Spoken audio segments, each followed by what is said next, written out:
Haleluya. Tuhan Yesus baik, Tuhan Yesus dahsyat, Tuhan Yesus luar biasa. Tuhan Yesus mengasihimu.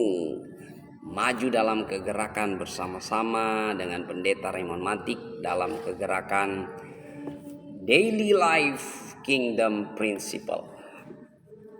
Menghidupi prinsip kerajaan Allah setiap hari dengan cara yang paling sederhana, yaitu kita baca Alkitab, ya, minimal 1 pasal sampai dengan 3 pasal setiap hari, dan kita ada kajian bersama-sama di dalam live stream ini. Kita bertekun dalam pengajaran firman Tuhan. Saya mendorong anak-anak Tuhan, murid-murid Tuhan, orang-orang Kristen baca Alkitab di rumah, ya, minimal 1 pasal sampai dengan 3 pasal. Karena apa, saudara? Alkitab itu untuk kita mengerti dan kita hidupi, ya, bukan sekedar menghafal, ya. Jadi orang Kristen itu tidak terlalu menekankan hafal kitab.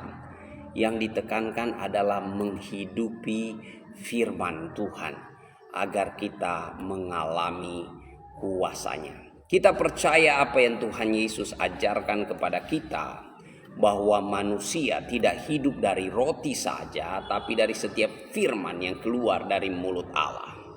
Jadi Anda harus menyadari diri Anda adalah makhluk roh yang punya tubuh, dan Anda bukan saja memberi makan tubuh Anda ini, ya, tubuh kita yang fana ini, yang semakin hari semakin merosot, semakin hari semakin tua, ya. Kita harus merawat tubuh kita, kita harus memberi makan. Tapi kita harus ingat bahwa kita adalah roh, ya. Jadi kita harus ada balancing, saudara. Memberi makan rohani kita dan memberi makan tubuh kita, ya.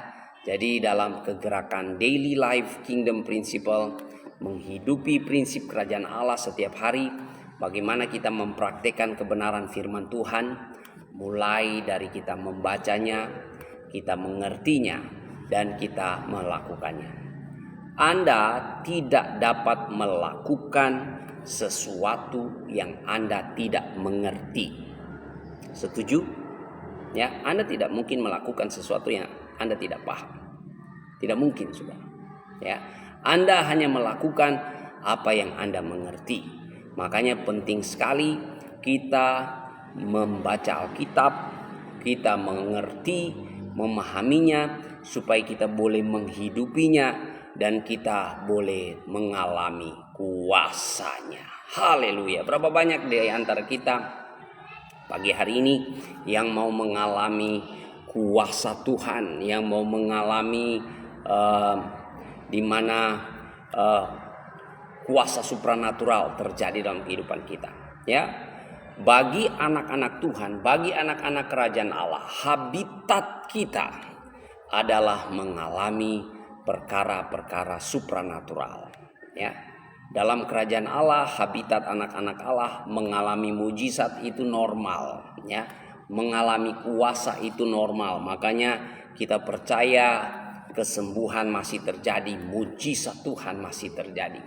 Itu bagaimana kita boleh mengalaminya? Kalau kita menghidupi firman Tuhan, kita melakukannya, ya.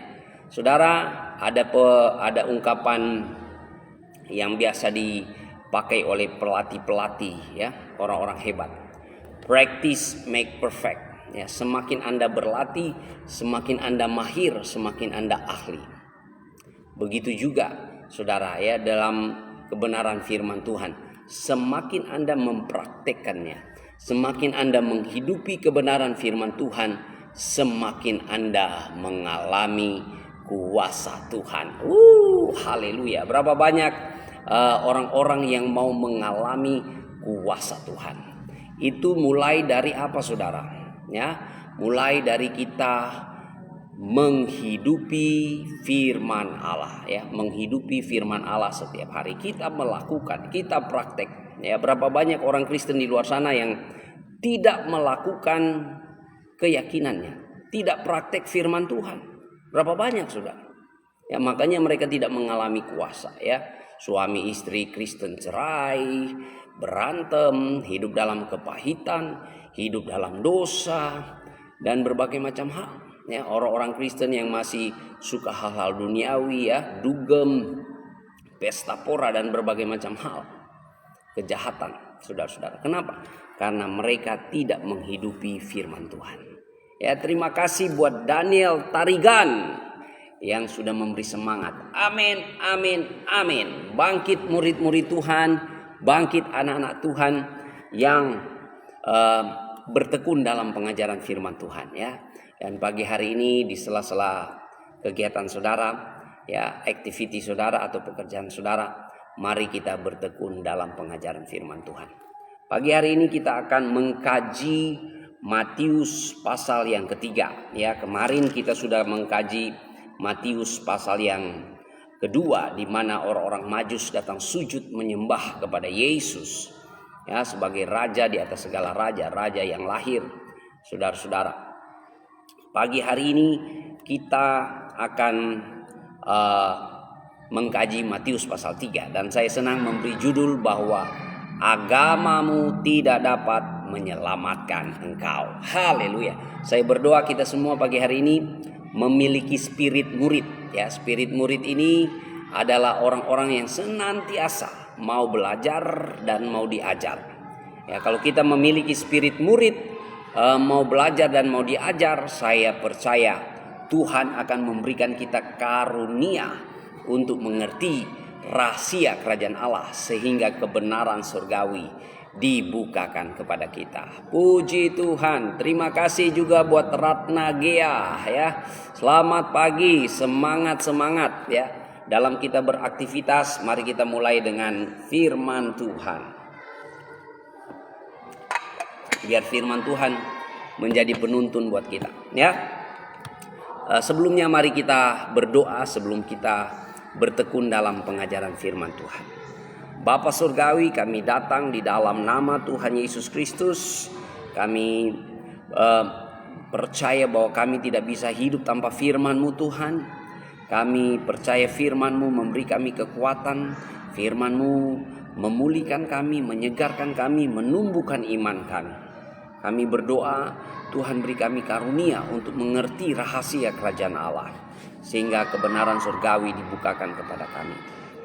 Berkati kami ya Tuhan, dengan firman Tuhan pagi hari ini. Kami tidak mengizinkan kuasa setan, kuasa iblis datang mencuri benih-benih kerajaan Allah. Kami patahkan, kami hancurkan di dalam nama Yesus.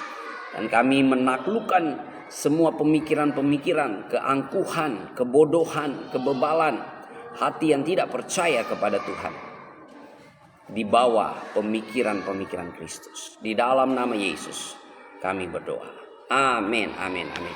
Puji Tuhan, buka hati saudara, kita akan mengkaji Injil Matius pasal yang ketiga. Saya akan membacakannya bagi kita semua. Mari kita menyimaknya bersama-sama, ya. Seperti kita menikmati sarapan pagi kita makan makanan rohani kita pagi hari ini. Haleluya.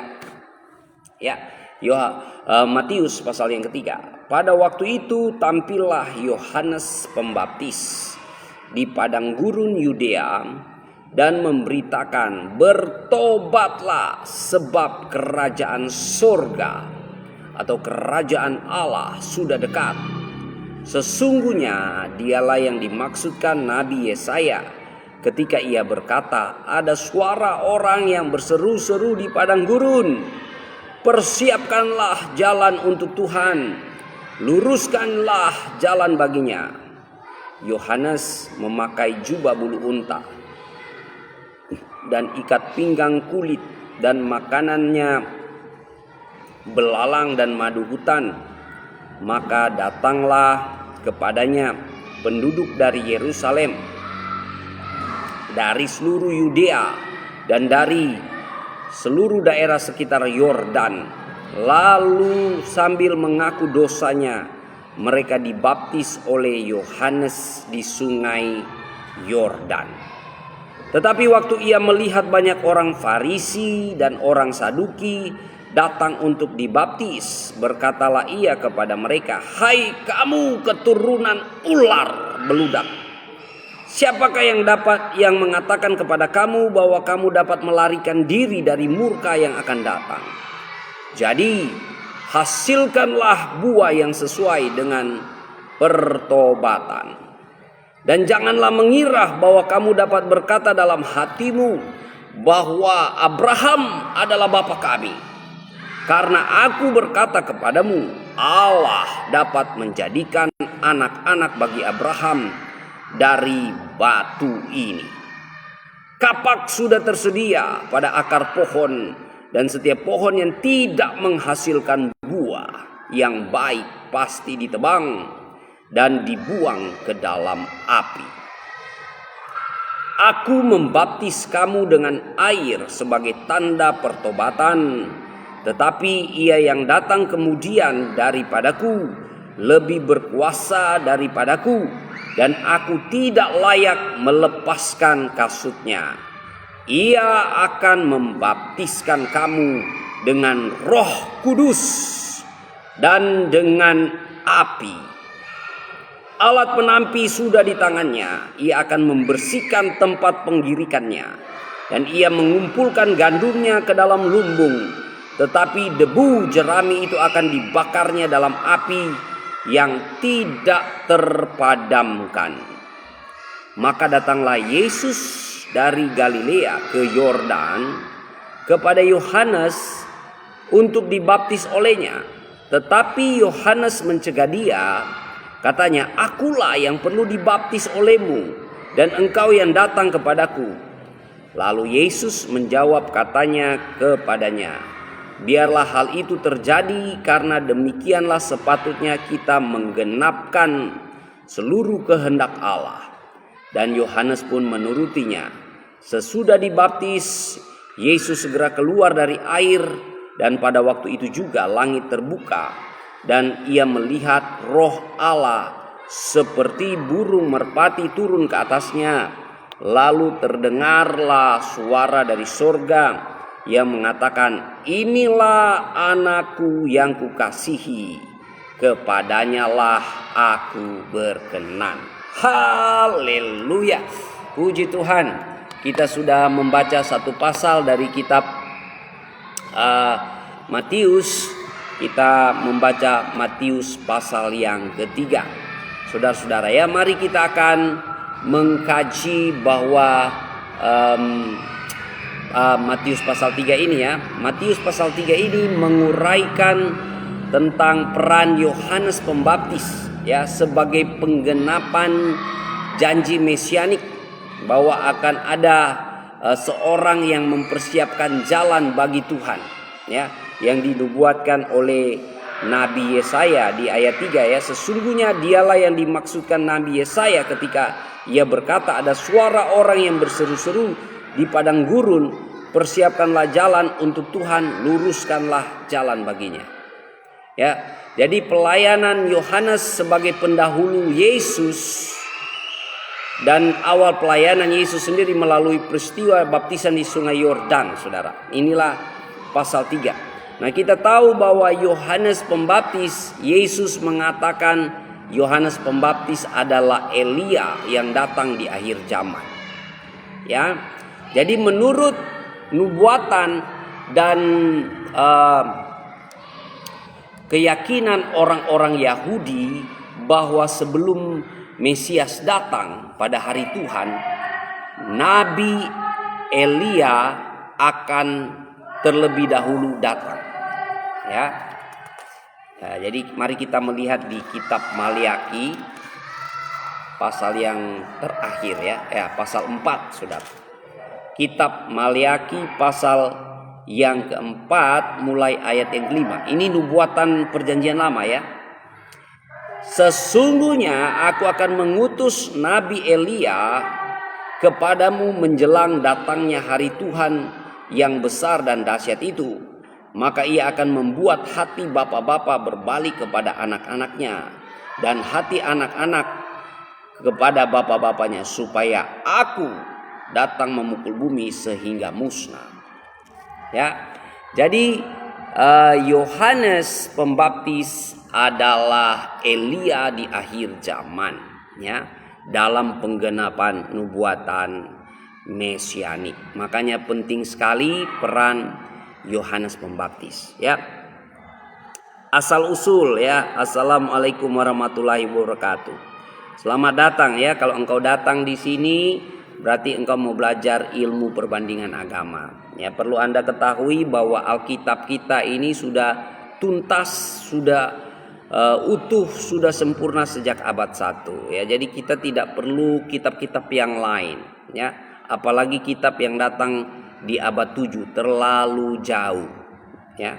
Terlalu jauh dan tidak ada nyambungnya. Walaupun kalian mencaplok sedikit kisah-kisah yang ada di dalam Alkitab, ya, dengan narasi-narasi yang berbeda, ya.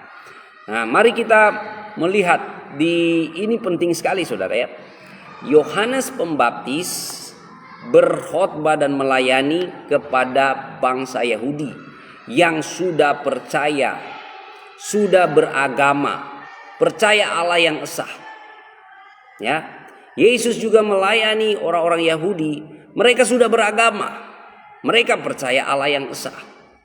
Jadi percaya Allah yang esa tidak dapat membuat Anda masuk dalam kerajaan surga. Ya, setan-setan pun percaya Allah yang esa, mereka gemetar, saudara. Ya, jadi beragama tidak dapat membuat Anda masuk dalam kerajaan surga. Makanya Yohanes Pembaptis, ya, sebagai suara yang berseru-seru di padang gurun yang mempersiapkan jalan bagi Tuhan di hari Tuhan, ya. Jadi kedatangan Yesus itu menandakan akhir zaman. Kedatangan Yesus menandakan akhir zaman, saudara-saudara.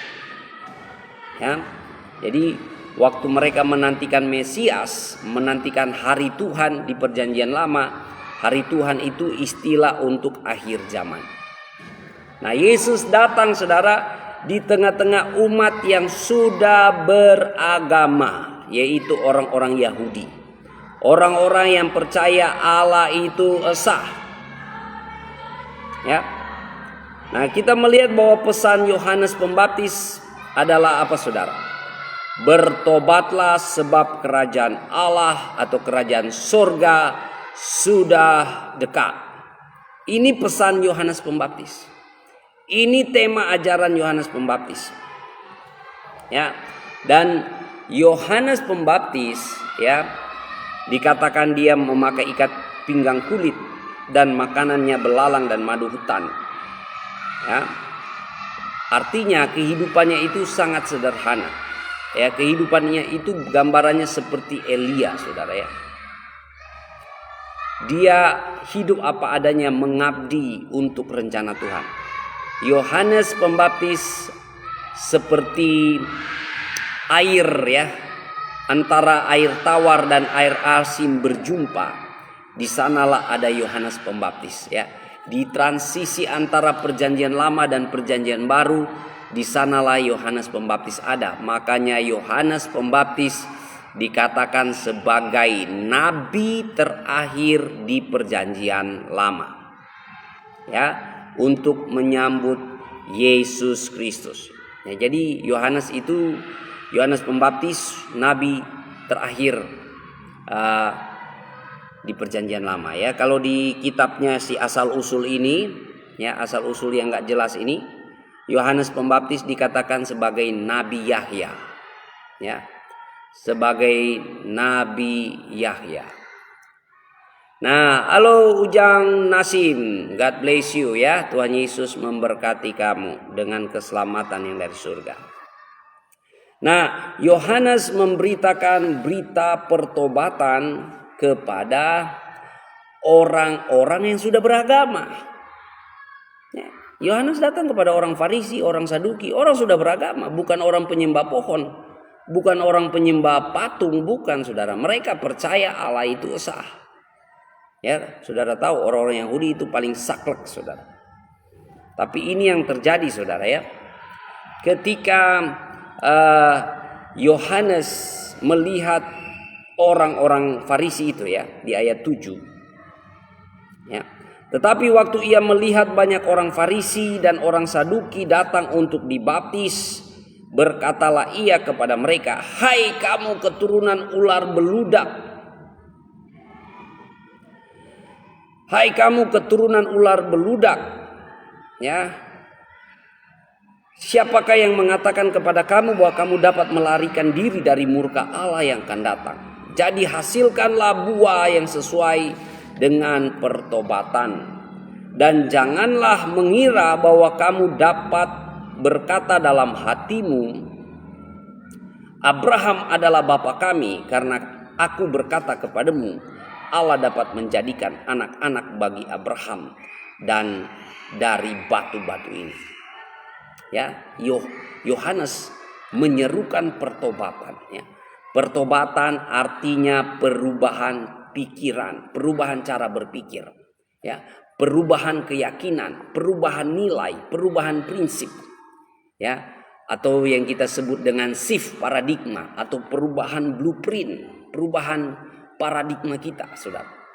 Jadi Yohanes sedang berkata kepada orang-orang Farisi, orang-orang Saduki, orang-orang yang sudah beragama ini untuk bertobat, berubah cara berpikir dari berpikir agamawi kepada berpikir kerajaan surga, berpikir kerajaan Allah. Ya. Karena begini saudara, ini orang-orang Farisi, orang-orang Saduki, mereka punya prestis, ya, mereka punya satu kesombongan di mana mereka merasa mereka keturunan Abraham. Ya. Jadi orang-orang yang merasa keturunan Abraham ini, mereka berpikir ketika mereka masuk dalam surga, Bapa Abraham akan menyambut mereka. Ya, sama dengan orang-orang yang berpikir bahwa agama mereka paling benar. Oh, agama kami paling benar, agama Allah. Ya, agama kami paling benar. Ya, biasanya ajaran-ajaran sesat itu selalu mengklaim paling benar. Semua ajaran sesat akan selalu mengklaim paling benar dari denominasi lain, siapapun dia atau agama apapun dia. Jadi saudara waspada, itu spiritnya saudara. Sekali lagi, Yohanes Pembaptis tidak bawa agama, Yesus pun tidak bawa agama. Mana orang Kristen terlalu fanatik agama? Karena orang Kristen itu sadar betul Yesus tidak membawa agama, karena agama tidak menyelamatkan. Ya, bahkan yang menjadi musuh terbesar dalam kerajaan Allah yaitu spirit agamawi, orang-orang beragama. Ya. Nah, saudara lihat ya, Yohanes Pembaptis mengatakan kepada orang Farisi, orang Saduki, hasilkanlah buah sesuai dengan pertobatan. Kenapa saudara? Karena mereka beragama, ya, tapi penuh dengan kemunafikan. Mereka beragama, ya, Tuhan Yesus katakan, mereka seperti kubur yang dilabur putih, ya, di luar bagus tapi di dalam penuh tulang belulang. Ya, jadi mereka beragama tapi mereka pada hakikatnya menolak firman Allah. Yang mereka lakukan adalah tradisi-tradisi dan ajaran-ajaran manusia, aturan-aturan manusia, ya. Kayak di seberang sana, fatwa ini, fatwa itu dan sebagainya. Coba saudara lihat orang Kristen, ada fatwa enggak? Orang Kristen enggak perlu fatwa. Alkitab itu sudah lengkap. Sudah sempurna. Enggak perlu fatwa, pendeta-pendeta kumpul bikin fatwa, enggak perlu. Ya. Alkitab juga enggak perlu ditambah oleh penafsiran A, penafsiran B, penafsiran C, enggak perlu saudara. Walaupun ada pakar-pakar punya penafsiran, tapi penafsiran mereka tidak bisa menjadi tambahan buat Alkitab. Alkitab, ya, membela dirinya sendiri. Alkitab itu mandiri, berdiri sendiri, sempurna. Makanya kita nggak perlu ada kitab-kitab lain, sudah ya. Ya, kalau ada buku-buku rohani silakan. Tapi Alkitab punya otoritas di atas semuanya itu. Wow, dahsyat ya. Jadi saudara, Yohanes menegaskan bahwa kerajaan Allah, kerajaan surga sudah dekat. Is in hand bahasa Inggrisnya ya. Artinya sudah ada. Nah, kalau kita melihat nanti besok kita akan membahas di Matius pasal 4 saudara ya. Yesus berkata, bertobatlah, kerajaan Allah sudah dekat. Ya. Kerajaan Allah sudah dekat. Artinya kerajaan surga, kerajaan Allah itu sudah ada di dalam dan melalui Yesus Kristus. Nah, biasanya kita waktu bilang kerajaan surga atau kerajaan Allah, pikiran kita tuh langsung di future, saudara, masa depan. Tapi Yesus, ya, Yesus adalah raja di atas segala raja yang membawa kerajaan Allah. Ya, assalamualaikum buat sahabat Rusman ya. Ya Waloni bilang Roh Kudus, bukan Roh Kudus tapi Roh Kudus. Ya silakan, itu mulutnya ya Waloni yang dikuasai ular tua. Ya, kita tidak percaya sama Yahya Waloni. Oke, ya juga buat Wardi Fansya, Deblo disebut kafir nggak mau. Ya silakan, Tuhan Yesus memberkati engkau. Ya, jadi agama tidak dapat menyelamatkan, ya, seperti orang-orang Yahudi ini, orang-orang Farisi. Mereka merasa agama mereka paling benar. Ya, mereka menyembah Allah yang esa. Ya. Bahkan setan-setan pun tahu Allah itu esa. Setan-setan pun gemetar. Tapi tidak dapat membuat mereka masuk dalam kerajaan surga. Apa yang membuat orang masuk dalam kerajaan surga adalah lahir kembali. Ya, kalau bahasa seberang bilang kembali kepada fitrah, ya kan? Seperti bayi lagi ya, kembali kepada fitrah, menjadi kudus dan suci. Kalau di Injil dikatakan lahir kembali. Ya, orang beragama tidak dapat membuat dirinya masuk dalam kerajaan Allah. Ya, saya kasih contoh paling praktis. Kenapa saudara jadi warga Indonesia? Paling natural Anda jadi warga negara Indonesia. Kenapa? Karena Anda lahir di tanah tumpah darah Indonesia. Anda lahir, darahmu tercurah dan tali pusarmu ada di tanah tumpah darah Indonesia. Ya, makanya Anda jadi warga Indonesia. Itu paling natural, saudara. Begitu juga kalau kita menjadi warga kerajaan Allah, kita lahir di dalamnya. Ya, jadi Rusman, Wardi yang saya ingat baik-baik, Yesus tidak bawa agama. Yesus tidak bawa agama. Yang Yesus bawa adalah pemerintahan kerajaan Allah. Pemerintahan kerajaan surga. Ya. Makanya kita orang Kristen nggak ada itu bela-bela agama. Ngapain bela-bela agama? Apalagi bela-bela Allah. Oh, Allah kok dibela? Ya, kita orang Kristen, Allah yang berperang bagi kita, Allah yang bela kita, Allah yang menjaga kita, Allah yang memelihara kita. Nggak perlu kita bela-bela Allah. Siapa kita? Utang aja nggak bisa dibayar. Ya, kena virus aja kita sakit. Apalagi pergumulannya kita banyak. Ngapain kita mau bela Allah? Tapi yang benar di dalam Alkitab, Allah membela setiap anak-anaknya. Haleluya. Makanya Yesus dikatakan sebagai juru syafaat kita. Yesus dikatakan sebagai advocate kita, pengantara kita. Wow, luar biasa ya. Yesus membela kita dari setiap dakwaan-dakwaan iblis. Makanya saudara ya, setiap hari saudara berhadapan dengan peperangan rohani yang datang kepada saudara dan berkata, kamu orang berdosa, dosamu terlalu besar, kamu tidak dapat diampuni, kamu terlalu kotor, kamu terlalu najis, macam-macam hal datang di pikiran kita.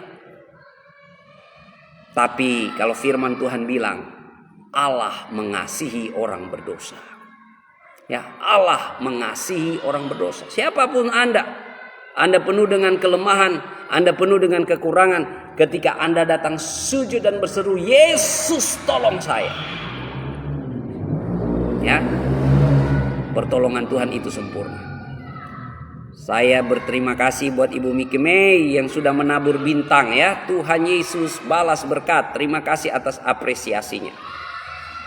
Ya, tadi malam saya baru jumpa seorang anak Tuhan ya. Dia juga seorang konten kreator.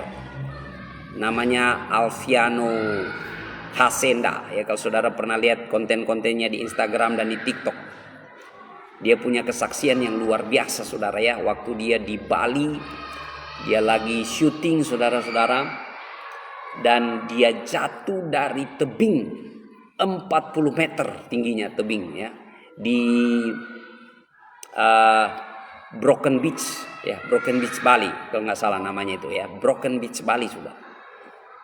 Dan waktu dia jatuh itu saudara, dalam sekejap 40 meter itu dia hanya bilang, Yesus tolong saya, Yesus tolong saya. Wow, luar biasa saudara ya. Rata-rata orang yang jatuh dari tebing di Broken Beach itu pasti mati saudara, karena di bawah itu batu karang dan ombak. Tapi apa yang terjadi saudara ya, lewati cerita yang begitu panjang saudara, hampir 5 jam dia masih ada di bawah karena jaraknya 40 meter ya. Jadi perlu rescue team untuk datang saudara. Rescue team itu datang nanti sore. Dia jatuhnya jam 10 pagi saudara. Ya, kebesaran Tuhan, dia boleh hidup saudara walaupun kakinya patah-patah saudara ya, badannya remuk semuanya. Dia boleh hidup dan sekarang dia sudah berjalan kemana-mana memberitakan kesaksian Tuhan. Wow, Tuhan Yesus itu dahsyat. Ya, terima kasih buat hambanya Togar Sitorus yang selalu kasih semangat ya. Juga buat sahabat Dubai ya. Assalamualaikum warahmatullahi wabarakatuh. Ya, itu kata Yahya Waloni itu kata penuh ya, seperti kata ular tua. Jadi kita nggak percaya. Ya, kalau kamu mau percaya sama si Yahya Waloni silakan. Orang Kristen nggak perlu Yahya Waloni. Orang Kristen perlu Alkitab. Ya, Alkitab yang memberi hidup. Jadi Yesus itu hidup saudara. Yesus itu bukan Allah yang mati, dia Allah yang hidup. Silakan saudara ya, buat teman-teman muslim di luar sana, saudara boleh tantang Yesus. Katakan, Yesus kalau engkau betul-betul ada, engkau betul-betul hidup, nyatakan dirimu. Ya, saya percaya Yesus datang pada saudara. Yesus yang pilih saudara. Ya, luar biasa. Ya, jadi Yohanes, kita kembali lagi ya. Yohanes Pembaptis sama seperti Yesus ya, melayani di tengah-tengah bangsa yang sudah beragama. Ya, agamanya ya, agama Yahudi, Yudaisme, percaya Allah itu sah. Tapi ya, percaya Allah itu sah itu baik saudara-saudara. Setan-setan pun percaya Allah itu sah. Tapi itu tidak dapat membuat Anda masuk dalam kerajaan Allah, dalam kerajaan surga. Yang dapat membuat Anda masuk dalam kerajaan Allah yaitu pertobatan. Ya, Anda bertobat ya. Ketika Anda mengaku Yesus Kristus Mesias, anak Allah yang hidup, mati di kayu salib menebus dosa-dosa kita, bangkit dari antara orang mati menebus kita, membenarkan kita. Ya, dan memberi dirimu dibaptis. Saat itulah engkau diciptakan baru, lahir kembali ya.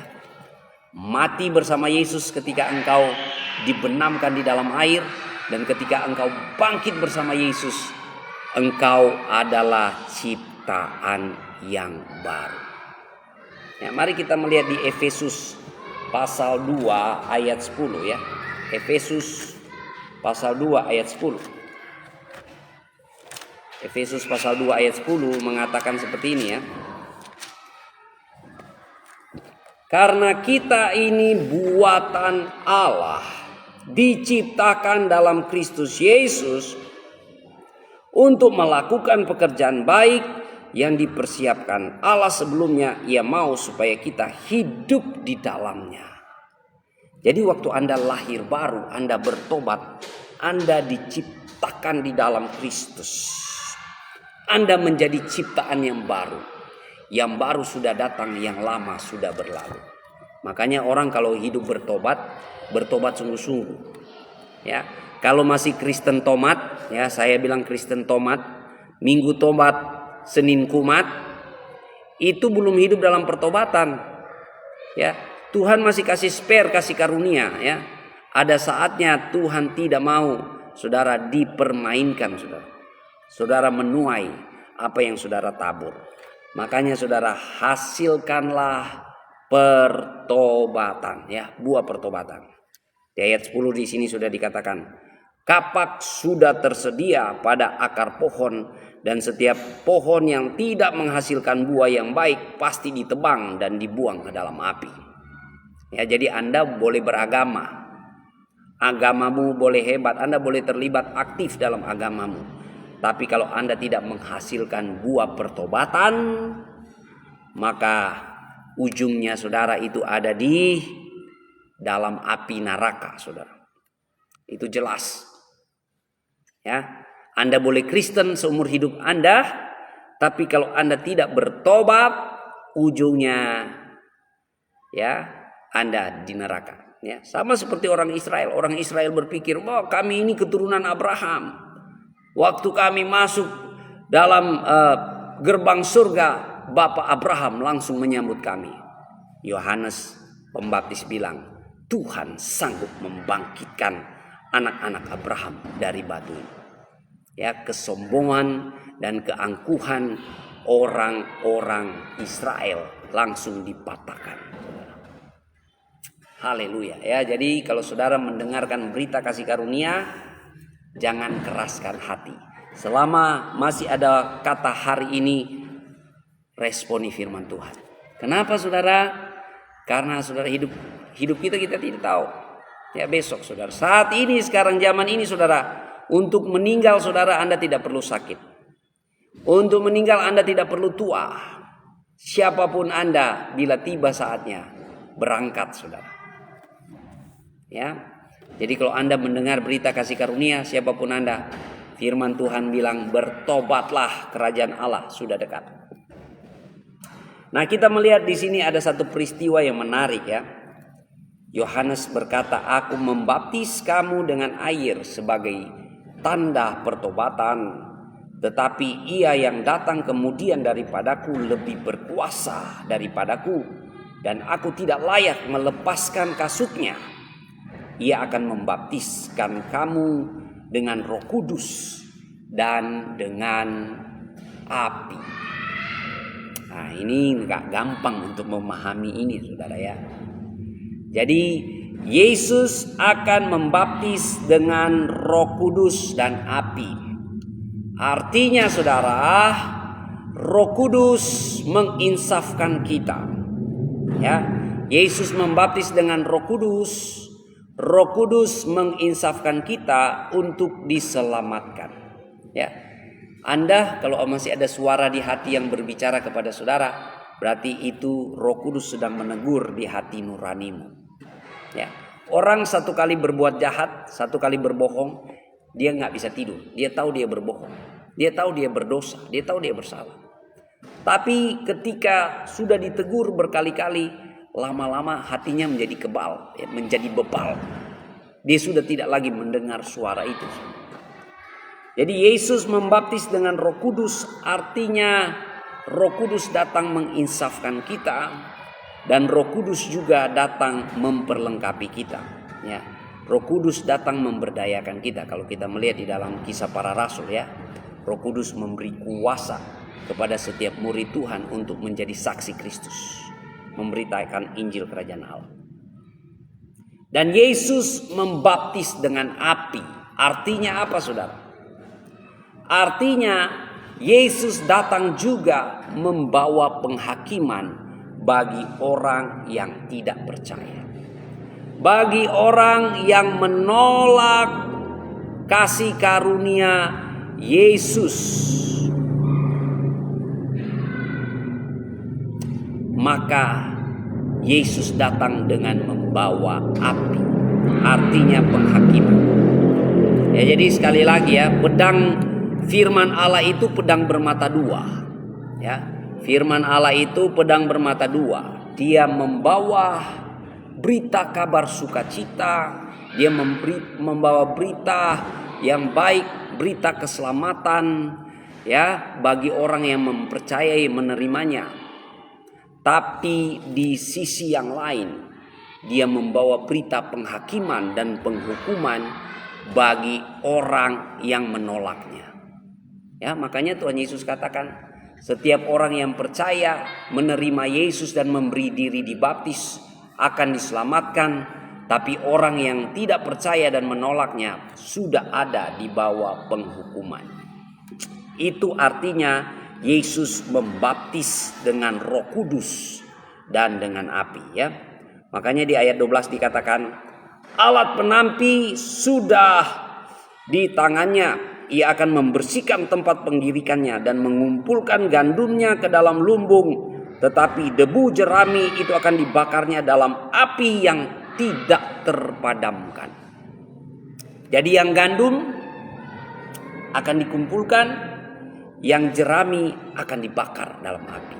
Ya, sama seperti perumpamaan Tuhan Yesus tentang gandum dan ilalang yang bertumbuh bersama-sama. Dan Yesus, murid-murid bilang, segera kita bersihkan ilalang-ilalang itu. Yesus bilang, tunggu waktu menuai bersama-sama. Karena waktu membersihkan ilalang, gandum juga akan ikut tercabut. Ya, begitu pula dengan kabarnya Tuhan Yesus. Tuhan, firman Allah itu pedang bermata dua. Ya, Yesus membaptis dengan Roh Kudus dan dengan api.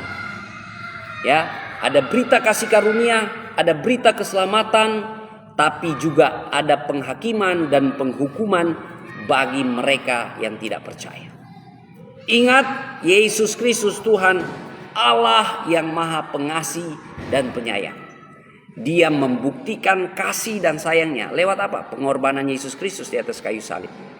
Itu bukti kasih Allah yang luar biasa. Karena dia menebus semua manusia dari belenggu dosa dan kematian kekal. Tapi kita harus ingat juga bahwa Yesus itu Maha Kudus, Maha Adil. Dia tidak mau dipermainkan. Makanya Yesus dikatakan juga sebagai Hakim yang adil. Ya, makanya kalau orang bermain-main dengan agama, saudara, ya, agamamu tidak dapat menyelamatkan engkau. Kalau Anda Kristen, Anda beragama Kristen, lebih baik Anda hidup dalam pertobatan. Karena apa? Biar KTP Anda Kristen, tapi kalau Anda tidak ada dalam pertobatan, Anda sudah ada di bawah penghakiman, di bawah penghukuman Tuhan. Itu ngeri sekali, saudara. Ya, itu ngeri sekali. Nah, kita lanjut, saudara, ya.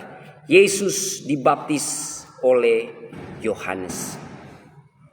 Ya.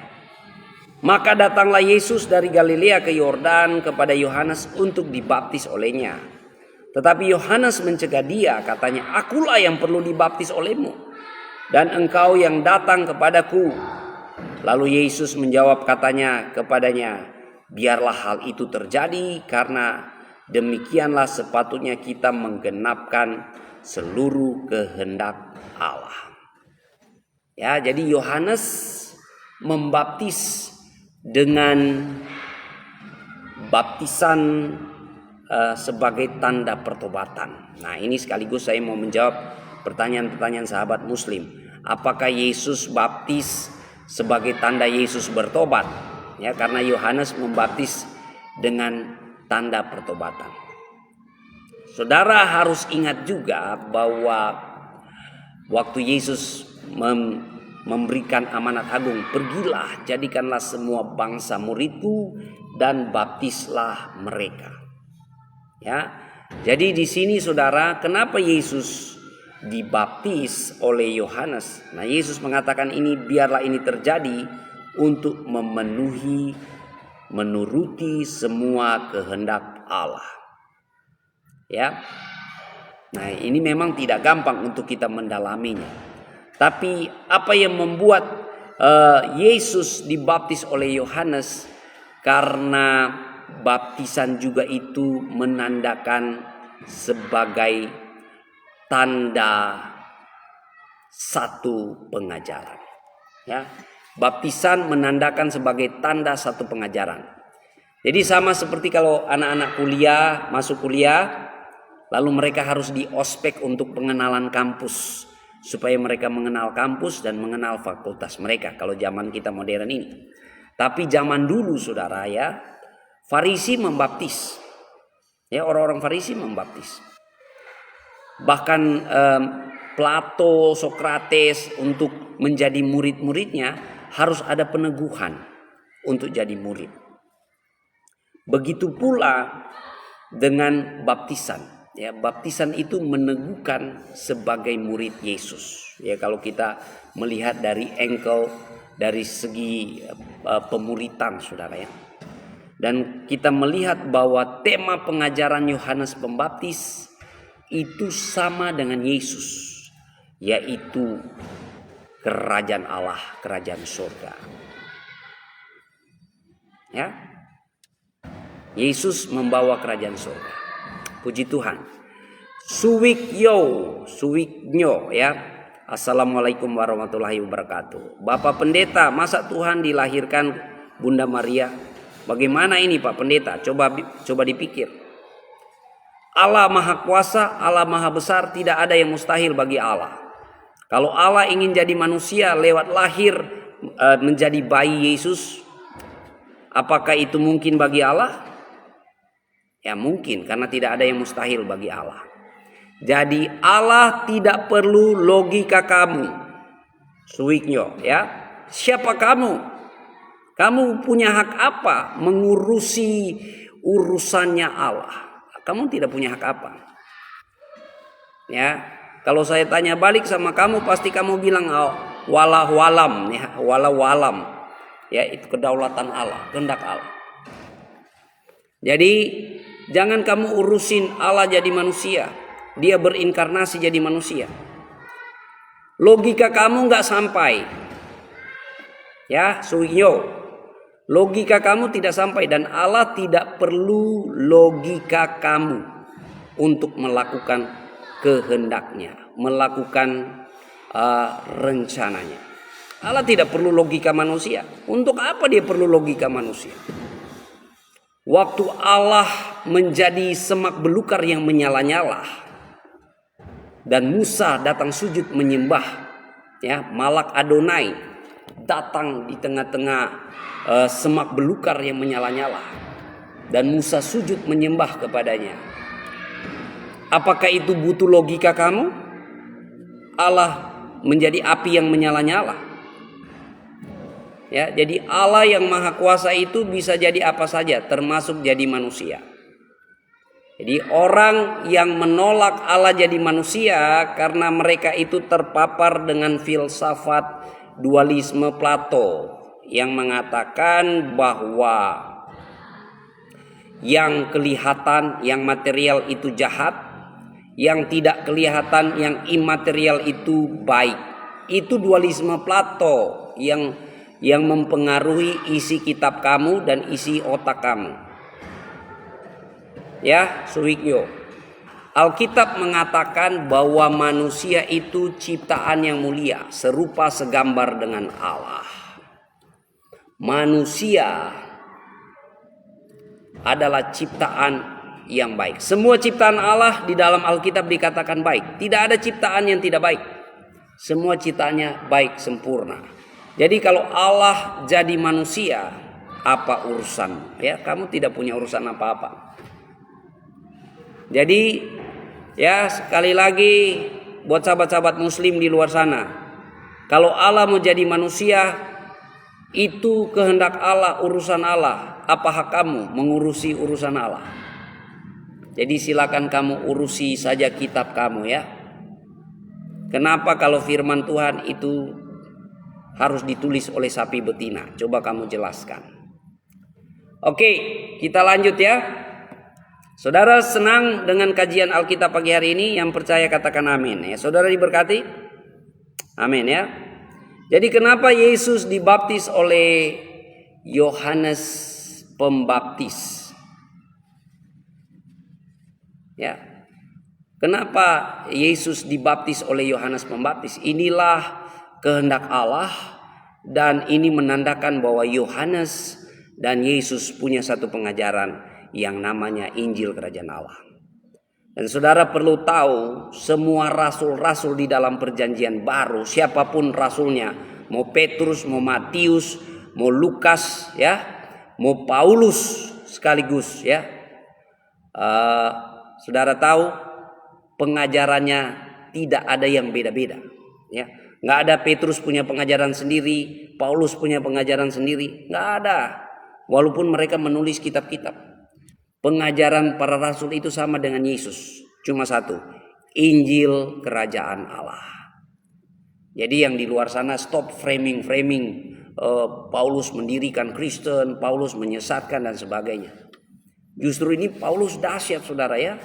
Paulus yang tadinya membunuh orang-orang Kristen, ya, fanatik agama, fanatik dengan farisinya, tapi karena ya semangatnya ingin membunuh semua orang Kristen, akhirnya Tuhan Yesus tangkap dia jadi pemberita Injil yang militan. Nah, ini yang luar biasa. Ya, kalau di zaman modern kita, ya barangkali boleh dikatakan Paulus pemimpin jihad, pemimpin teroris, akhirnya bertobat dan menjadi kesaksian bagi Yesus. Ya, nggak ada yang mustahil. Yesus bisa tangkap semua orang. Ya, Yesus berdaulat, saudara. Nah, kita melihat setelah Yesus dibaptis di sini, ya, sesudah Yesus dibaptis segera keluar dari air, dan pada waktu itu juga langit terbuka dan ia melihat Roh Allah seperti burung merpati turun ke atasnya, ya. Roh Kudus datang memenuhi Yesus dan terdengar suara dari surga yang mengatakan, inilah anak yang kukasihi, kepadanya lah aku berkenan. Artinya dengarkan Yesus. Ya, jadi di sini kita melihat komponen Bapa, Putra, Roh Kudus ada di sini, ya. Walaupun tidak ada kata Trinitas, ya. Bapa, Putra, Roh Kudus dalam misi penebusan, dalam misi keselamatan, dalam misi restorasi kerajaan Allah. Allah hadir seutuhnya. Luar biasa, ya. Saya menyapa sahabat-sahabat David DB, hello David, ya. Sinopri Lim Si Hui, Ena Jene Karinda, Riani Bintik Danli, ya. Juga Teli Hutasoid, Mei, oh ini Kak Mei, ya, Teli Hutasoid dan semua sahabat-sahabat. Ya, kita juga orang Kristen harus diperlengkapi, biar kita kalau ngobrol dengan orang-orang di seberang sana kita nggak pelengak-pelongok karena kita nggak tahu isi Alkitab. Kita harus tahu isi kitab kita supaya kita tidak diombang-ambingkan oleh rupa-rupa angin pengajaran atau yang penting asal percaya saja, imani saja, ya. Orang Kristen itu diperintahkan untuk uji segala sesuatu. Jadi kalau pendeta salah khotbah, pendeta udah ngawur, saudara, jemaat bisa tegur. Ya, jemaat bisa bilang, aduh Pak Pendeta, so salah khotbah ini. Ya, karena orang Kristen diajarkan ujilah segala sesuatu. Tapi orang seberang sana diajarkan terima saja, amin saja, walaupun mereka nggak tahu isinya. Yang penting hafal. Nah, itu ngeri, ya. Jadinya makanya segala macam ajaran-ajaran yang nggak benar tuh muncul semua. Puji Tuhan, ya. Maju ke gerakan daily life kingdom principle, menghidupi prinsip kerajaan Allah setiap hari dengan cara yang paling sederhana. Baca Alkitab minimal 1 pasal sampai 3 pasal, ya. Saya mendorong semua murid-murid Tuhan di sini, anak-anak Tuhan di sini, baca Alkitab di rumah, ya. Itu makanan rohani kita. Ya, 1 pasal sampai 3 pasal, ya. Saudara baca bukan sebagai program, tapi kalau saudara baca karena saudara butuh makan, saya percaya tidak ada orang yang bosan makan seumur hidupnya. Kenapa? Karena makan itu kebutuhan, ya. Yesus katakan manusia tidak hidup dari roti saja, tapi dari setiap firman yang keluar dari mulut Allah. Jadi firman Tuhan itu makanan rohani kita. Siapa yang butuh makanan rohani? Diri kita, ya. Jadi kalau itu kebutuhan saudara, saya percaya tidak ada orang yang bosan makan, ya. Makanya kita udah baca Alkitab bolak-balik, tidak pernah berkata, oh saya sudah baca, saya sudah tahu isinya. Nggak pernah. Firman Tuhan itu selalu segar, selalu baru setiap hari. Haleluya. Ya, bangkit murid-murid Tuhan yang suka baca Alkitab, dan kita ada kajian Alkitab, ya, satu pasal ya, karena waktu terbatas saudara ya. Setiap hari satu pasal, dan besok kita akan mengkaji Matius pasal 24 ya. Silakan di follow akun Pendeta Raymond Mantik. Saudara juga boleh subscribe atau berlangganan, dan terima kasih juga buat saudara yang sudah menabur bintang ya. Saudara juga bisa subscribe di kanal merah ya. Di kanal merahnya Pendeta Raymond Mantik juga ada kajian-kajian di sana. Ya, saudara diberkati dengan kajian kita pagi hari ini ya. Maju ke gerakan Daily Life Kingdom Principle. Mari kita memberitakan firman Allah bareng. Saudara, saatnya kita kolaborasi beritakan firman Allah. Bagikan pemberitaan ini di wall saudara, kepada teman saudara, atau di grup-grup saudara. Saya percaya firman Tuhan pasti jadi berkat. Haleluya. Tuhan Yesus baik, Tuhan Yesus dahsyat ya. Jadi pagi ini kita sudah mengkaji Matius pasal 3. Mari kita hidup dalam pertobatan yang sungguh, supaya kita masuk dalam kerajaan Allah ya. Kita sudah paham Yohanes membaptis untuk baptisan pertobatan, tapi Yesus membaptis dengan Roh Kudus dan api ya. Kita sudah bisa menjelaskan itu ya, apa artinya dan kenapa Yesus harus dibaptis oleh Yohanes Pembaptis. Haleluya ya. Puji Tuhan. Tuhan Yesus memberkati kita. Mari kita semangat-semangat ya. Kita berdoa. Bapa Surgawi, terima kasih pagi hari ini kami sudah bertekun dalam pengajaran firman Tuhan. Kami sudah mengkaji Injil Matius pasal 3 dan kami diajarkan untuk hidup dalam pertobatan. Tolong kami Tuhan, supaya kami menjadi anak-anak Tuhan, murid-murid Tuhan yang hidup sungguh-sungguh dalam pertobatan, supaya hidup kami menghasilkan buah bagi kemuliaan nama Tuhan.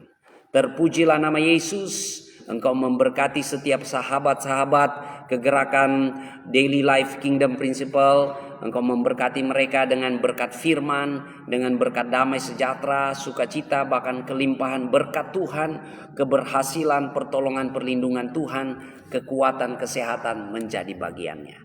Di dalam nama Tuhan Yesus Kristus kami berserah dan kami bersyukur hari ini. Kalau kami ada, kami sehat, kami kuat, kami bahagia, kami berlimpah. Itu semua karena kemurahan Tuhan. Terpujilah nama Yesus. Di dalam nama Yesus. Haleluya. Amin. Amin. Amin. Amin.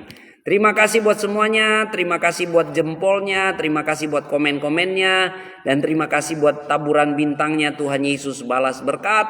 Dan jumpa lagi dalam kegerakan Daily Life Kingdom Principle ya, menghidupi prinsip kerajaan Allah setiap hari. Besok jam 8 WITA kita mengkaji Matius pasal 4. Silakan saudara baca Alkitab di rumahmu. Kalau saudara ada pertanyaan-pertanyaan soal Alkitab, nanti kita akan bahas di kajian-kajian ya.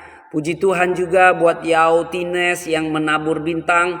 Tuhan Yesus balas berkat. Ya, mari kita sambut hari ini dengan penuh iman, penuh sukacita, penuh semangat, karena firman Tuhan sudah menguatkan kita. Semangat, semangat, semangat. Tuhan Yesus memberkati. Jumpa lagi besok pagi jam 8. Haleluya.